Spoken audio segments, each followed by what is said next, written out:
Дараа нь тэд бүгд номын санд сууж исэн бөгөөд Бёрногийн тэргүүнтэй цөөн хідэн үг сорьсон мэдчихлээ. Тэгтэл өвгөн хаа нэгтээс мөрөн дээр нь гараа тавьж айдас төрүүлэх хор чадварыг чимээгүй идэвхжүүлсэнгээ яагаад энэ бүхнийг хийснийг нь ингээнээр асуув. Тэр Бёрнийг загин чигших бөгөөд Бёрнэн зүгээр ур чадвар гэдгийг мэдж байсан ч нуруу навирах тарамтыг мэдэрч Миша яагаад түүнээс ингэж хайдаг болохыг эцэст нь ойлгожээ. Гэвч манай ах ингэж өдөртөл харгүй хитрхи чанга нэгэн байв. Өвгөн яагаад ийм бар харц царайтай байдаг вэ гэж хатайгаар асуухад тэрээр уг ур чадварыг таслан зогсоо. Бёрнгаар өөдөөс нь 50 төлхөж нүдэн анивчин түүнийг яг юу хийж гэн гэж бодоовэ гэж асуув. Тэр урилгыг хоёр шалтгааны улмаас зөвшөөрсөн юм. Нэг нь Мишаг хүч чадлынхын төлөө гэр бүлийн буцаан зэрхээс хамгаалах явдалтай. Хоёр дахь нь Мишагийн сэржид анхаарч татах учраас өөрийгөө ямар нэгэн муу сүнс гихсэж төрүүлэхээс зайлсхийх байв. Хэрэг охин тэргүүн түүний сэржийн цаад үннийг мэдэж авбаш буйнд өөрийгөө мочрох баттай шалтгаан хэрэгтэй болох байв. Гэвч гэр бүлийнхэн нь түүнтэй хог шиг харьцаар байгаа тул одоо энэ бүхэн хамаагүй болжээ. Тэгээд өвгөн шууд дайрч манай ах дээр даваа барьж татахыг хичээв. Овгийн тэргүүн гайхширсан харагдаж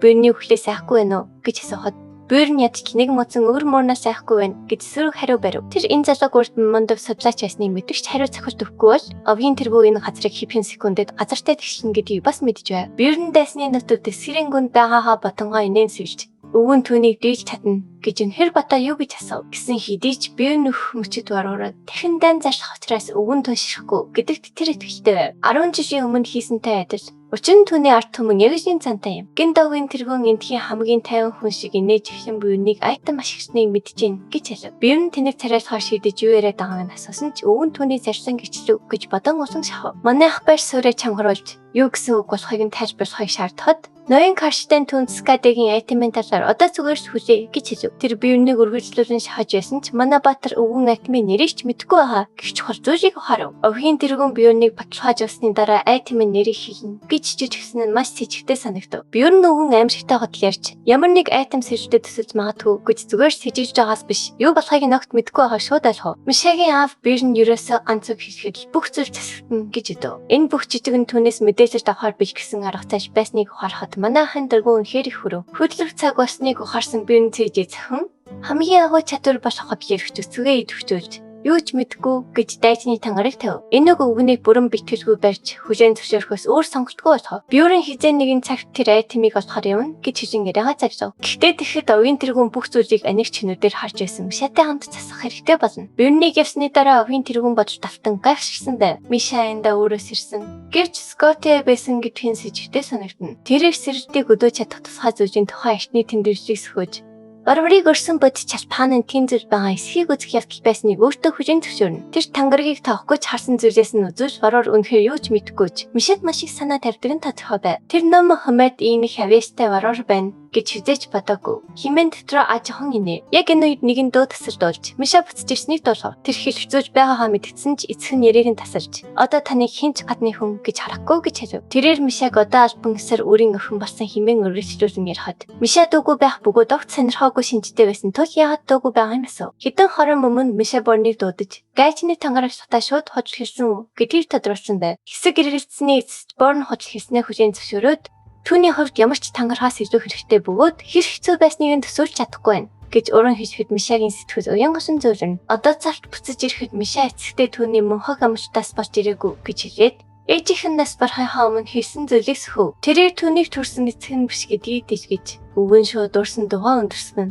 Амбахиа хийж ясан бас хэдийн нэг гэр бүлийн нэг хэсэг болох байсан гэд яагаад үүнийг хайж байгааг нь асуув. Миша зүгээр тиймэр санагдсан юм химэн 50 хижээд гарч явхад өвгөн дөнгөж сая буусан гүшүүн үнийг хүлээн авч чадахгүй хөшөөд хоцров. Мөн орой хоногийн дараа Борнрот мэлэртэй хамт уушин газарт сууж багийн гишэндээ бүрэн ипхэж чадахгүй байх нь ямар төвхтэй болохыг дотроо бухимдаа тунгаан. Нэгin саналгыг сонссны дараа Борнротт мэлэрийг оруулж чадна.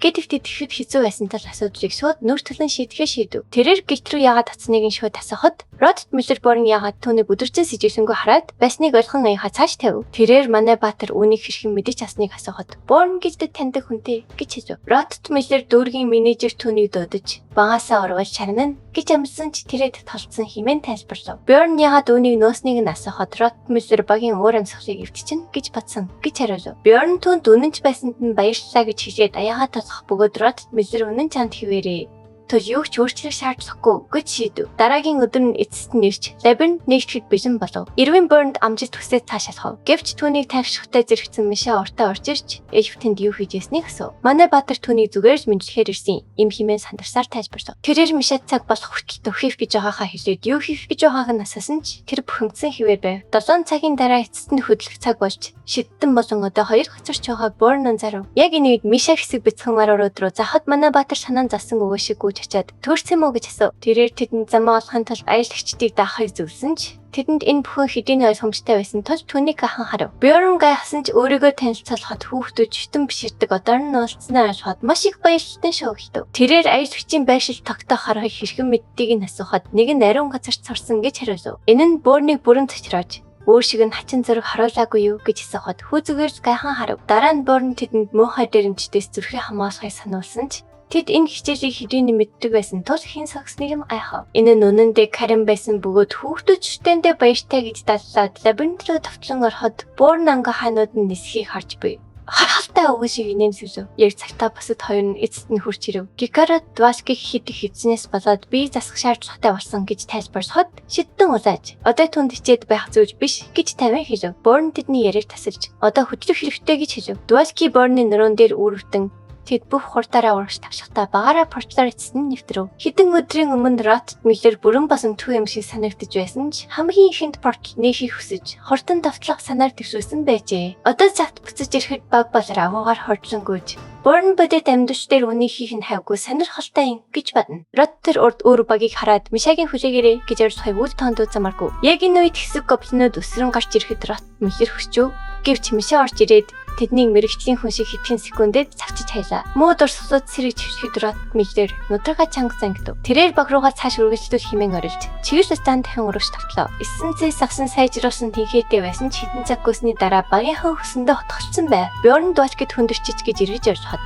Дваски Мишаг том биетэй ирчүүдэд дуртай гэж өөрөө хэлснийг сануулв. Манай баатар тэр яриаг санаж байсан ч энэ нь түүнийг сэтгвчээ нээхээс зогсоох гэсэн муухай шалтгаан байсан бөгөөд шидтэн үнийг шууд нэвтрүүлэх шиг ихэд шалтгаан болгосон байв. Бүгдээрээ чадхаараа хичээсэн ч бүх зүйлийг үл харгалцсан тэдний хөрөхөд порташ хэдийн нэгцэн байв. Ротт Миллер онож нудрагаараа газрыг цохон бүрэн сэтгвчийн үнэлтэд оров. Энэ хооронд Борн дөгөө ажиглж ур чадварын тодорхой зөрөө байгааг олон Мишатай хамт энэ багаас гарах цаг бодохгүй ирж магадгүй ойлгов. Ротт Миллер ихний баг хагас цагийн өмнө орсон байх магадaltaй. Хэрэг шахаж чадвал тэднийг гүйцэж магадгүй гэж тунгаан хараахан дусаагүй байна гэж өөрийгөө итгэж эхлэв. Багийн бүсэд гişүүд сандран толгой тогсон ч Борн тэдний сожид тамжиг ашиглаж байна.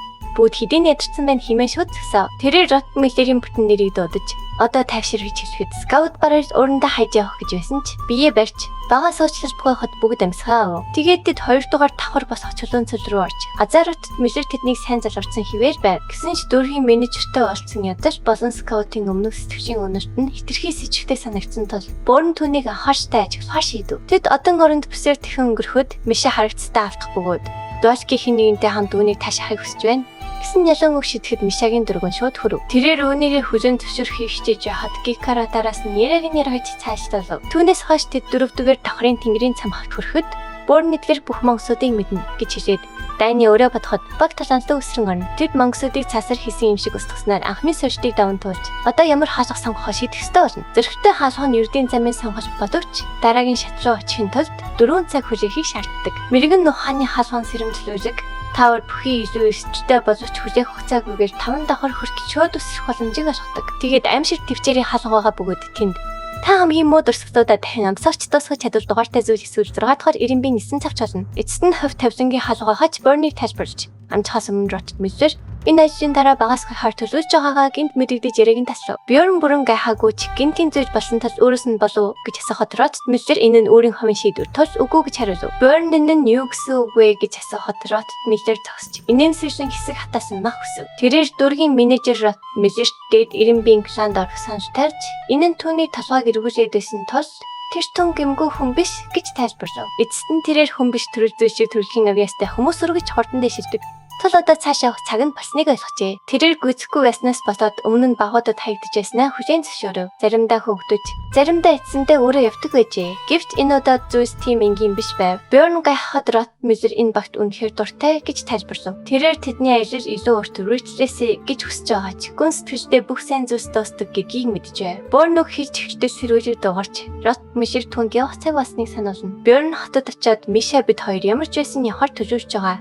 Тул Ротмиллер явах шаардлагагүй гэж тайлбарлахаар шийднэ. Тэд цааш хөдөлж аюултай асартнуудын бүлгийг тоолох зөөр Дуашки лабиринт дотор санаар сэрэмжээ алдаж болохгүй өөртөө сануулна. Одоо зөвхөн эцсийн өрөө үлдсэн ч 3 шат гуйжин тал дээр зөвхөдөж байгааг хараад бүгд хөшөөж ярихна. Тал дээр ховор, таваршгүй, маш их сэтгэлтэй тул хинж үнийг сонгодоггүй. Бөгөөд энэ нь Бёрний санааг даруй зовно. Миша өмнө нь ийм хаалгаар ороход зөвхөн зүсэн зүйлийн асартнуудтай тулгарч байснаа санаж зүгээр нэгийг нь санамсаргүй сонгож олох гэж хэлсэн. Бёрн түүнийг тартрын эзэншил дотор зориг мэрэгэн ухаан эсвэл төвчээрийн сорчтыг ажилласан байх гэж таамаглана. Үр дүн нь үргэлж санамсаргүй байдаг тул Дуашки түүнийг азтай байжээ гэж хэлнэ. Энэ хооронд Бёрн тардртай холбоотой 30 гаруй сорилт байдгийг санаж бүрэн шинжилгээний горимж хийж байна. Гэвч энэ нь энтхийн хамгийн том асуудал биш байв. Шикарад дэмий зогсох нь цагийн гарц гэж хэлээд илүү их мөнгө олох санаагаар багийнхнаа зоригжуулна. Миша Бёрнийг юу гэж бодож байгаа асуухад тэр 3 шат бүгд тартивстай хөтжөөр энэ нь тусгай үйл явдал байх ёстой гэж бодон нэнийг зөвшөөрч цөмөрөө орно гэж хэлнэ. Миша хаалгыг нээж Боксаркацын төрөвлөө шилжигдэнэ. Ротмиллер орчноо хурдан шалгаж тайсан байхгүй баталгаажуулагч ийм газрыг урд нь хизээч харж байгаагүй гэж хэлнэ. Гэвч Бёрн энэ юу болохыг хэдийн мэдэж байв. Яг энэ үед талбай нөлөө идэвхжиж тэн цэврийн хараашийн нөлөө өрчиж эхэлнэ. Дуашки сандарсан байртай лабиринт хавьд хүртэх буудлагыг санаж болгоч. Ротмиллер энэ газар хэрхэн ажиллаж гэвч мэдэхгүйг сануулна. Бёрн одоогийн багаараа энэ газрыг цэвэрлж чадах хэсгэд илүү санаа зовж хин нэгэнд өөр мэдрэмж төрж байгаа эсхийг асууна. Миша би энэ хөнгөрсөн мэд санагдаж байна. Гэвч Шикар юу ч мэдэхгүй. Дараа нь Ротмиллер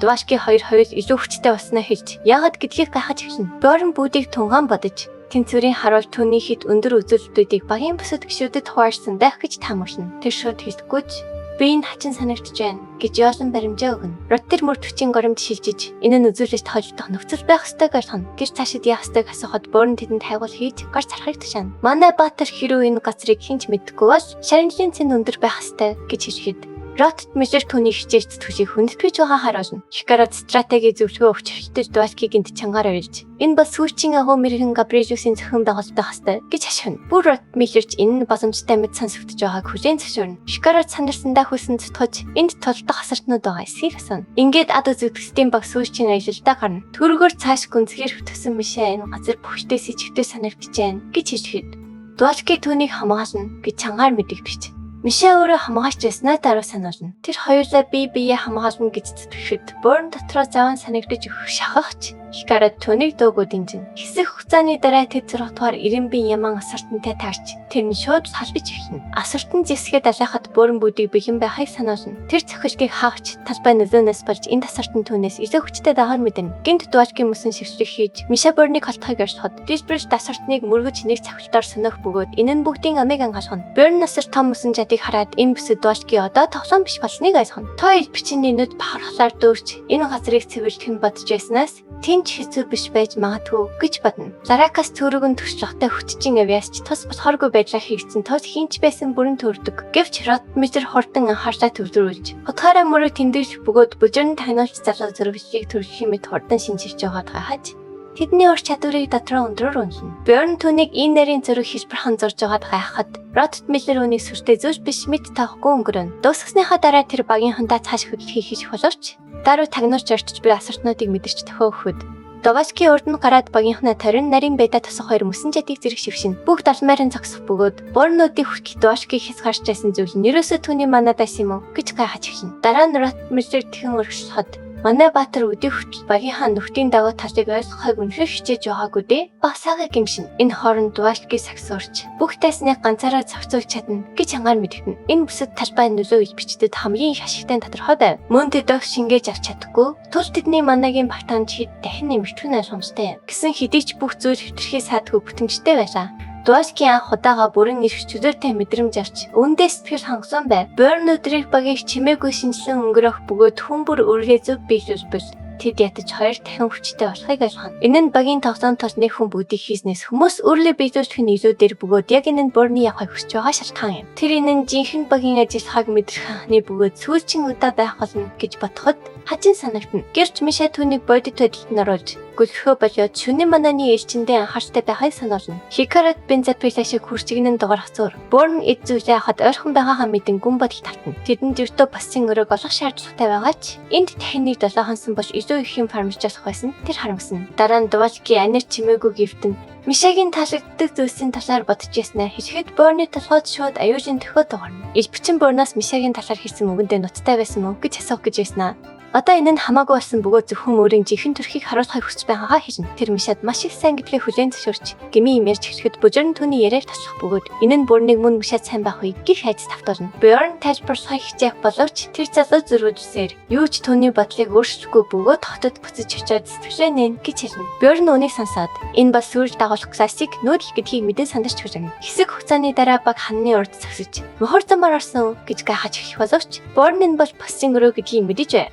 Тэр сэжиг төрүүлэхгүйгээр дааш механизмыг хэрхэн төвчүүлэхээ мэдэхгүй байлаа. Аз болоход Ротмиллерийн 6 мэдрэх үе төвчиж ханыг шалахад 75 цалуурыг дарж Борныг төвөөс аварна. Хаалгах ихтэн нь нэгдэж бужирн бамбагаа өрхөн урт нь гарч өрөөлөө орно. Дотор нь тэр шалан дээр хүмүү өртөө шившийн тойрог болон яманы толгойг харна. Мишаэн газар амар санагдчихээн гэж үгчихэд Борн басыг олох нь одоо маш хэлбэр болсон тул өөр сонголтоос хамаагүй дээр гэж бодон инээн сэрнэ. Гэсэн хэдий ч тойрог дээр цасаасах шаардлагатай тул хинт цэжиг авахгүйгээр идэвхжүүлэх асуудал хэвээр байв. Мөн инээн сэжигтэй харагдахгүй байх боломжгүй байв. Тэр үнийг ойлгохоос өмнө гинт би агаар шиг хөнгөрч уужийг ч өргөж чадхаа мэдрэхэд нүд нь бүлдэж ийн. Бусад хүмүүст ч мөн адил мэдрэмж төрж байгаа болтой байв. Борн ийм асар том эрчим хүчний сэргэж тавсныхаа дараа маш их сандарч Ротмиллерийг доотоход тэрээр өөр нэг баг төрөөлөө орсон гих сэжиглэрийн бачна. Энд нэг удаад ердөө 5 хүн зорох боломжтой бөгөөд тэр хідүүлээ байхаас өөр хамааран ийм том хүчний огшилт үүсгэсэн бол маш хүчтэй гэдэгт тэр итгэжтэй байв. Энэ хооронд түүргийн өөр нэг хэсэгт 3 хүний бүлэг гарч ирэх бөгөөд эвэрт залуу эцэст нь газар твлээ гэж ичтэй инээн. Түүний ард настай сахилч дээш харж Тэнгэр яагаад ийм муу ерөн хүнд тийм их хүч хайрсныг асууна. Эвэрч залуу сахилчийн хөлийг суух татна гэж тайнаар заншилх боловч өвгөн өвдөлтөөс айхгүй хаагаа хийж айж юмайхгүй. Дараа нь заншилж түүний очхөр шийдэхэд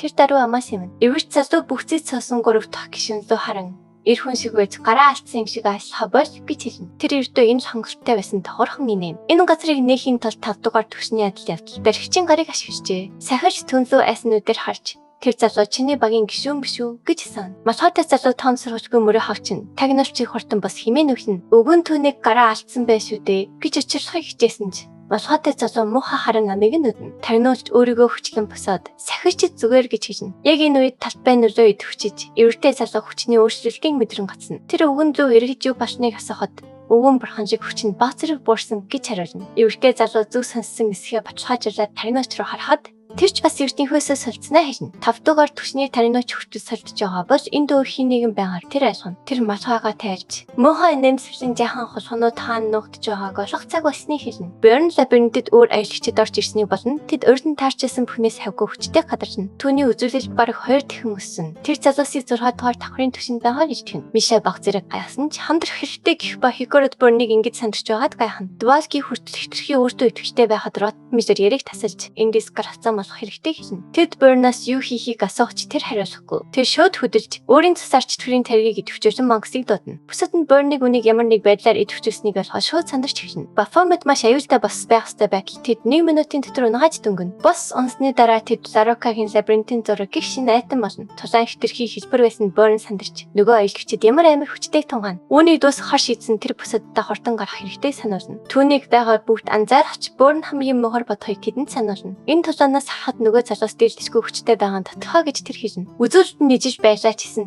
тоногсол ур чадварын зөрүү асар их байж таарна. Одоо ч хөдөлгөхгүй бас хин нэгэн битэн гэж Борн сануулахад бусд нь сандарч эхэлнэ. Хэдэн секундын дараа Ротмиллерийг чиглэж зааж яхад багийн хам лабиринтаар хамаг хортаараагүй. Томоохон мобот гарч ирэхэд Борн арилж Дувалки сайжруулсан мөсөн шидэ ашигчин өргөн хүрээний хохирс очруулна. Борн нэмсэхийн тэднийг бод цохоод мобот тухай бүртэн гисгээс өмнө шийдмээрээ бод цохон урагшин. Бүхэл өдөржин зогсолтгүй гүйсний эцэст Борн намрах төхөөгн Хикарад өдөртөч хайрцаг камхи татсан юм шиг энэ садагч нэгдүгээр давхарт байснаас дээр байна гэж зүтгэн. Тэр Борноос юм асуухаар ирэхэд Түүний дрогер үзсэн шиг царайг хараад зогсно. Dwarf тэдний 6 цаг төгсөлтгүй гүйснийг сануулад Born-ы төссөн хിവэр байгаа эсхийг сөн. Baphomet-ийн тулааны өмнө Born нэг л биш байгаа хийжсэн.